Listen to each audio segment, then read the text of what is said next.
Hi പറഞ്ഞു. കാണില്ലേ?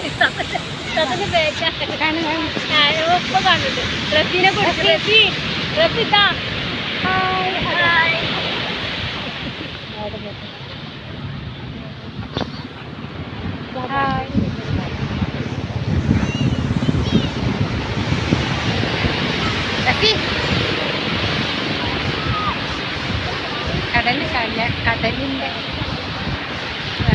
Hi guys. Hi. ഇതാണ് എന്ത് ബീച്ചാ? ഗോദി ബീച്ചിലാണ് ഇപ്പോൾ ഞങ്ങളുള്ളത് ഗൈസ്. കണ്ടോ കടൽ? കണ്ടോ കടലിൻ്റെ തിരമാലകൾ കണ്ടോ? ഇതാണ് തിരമാലകൾ. ഇതാണ് എൻ്റെ അമ്മായി. ഇതാണ് എൻ്റെ ബ്രദറിൻ്റെ മകളെ ചെസ്റ്റ് ഹോസ്പിറ്റലിലെ സിസ്റ്ററാണ്. അയ്യോ ഹായ്. രണ്ടുപേരും കൂടെ ഉണ്ട്. ഞങ്ങൾ 4 പേരും കൂടെയാണ് ഗോദി ബീച്ചിലേക്ക് വന്നത്. എൻ്റെ ആങ്ങളേൻ്റെ മോളാണിത്. ഹായ്. ഇതെൻ്റെ നാത്തൂന്, മൂത്ത നാത്തൂനാണ്. ഹായ്. ഫേസ്ബുക്കിലേക്ക്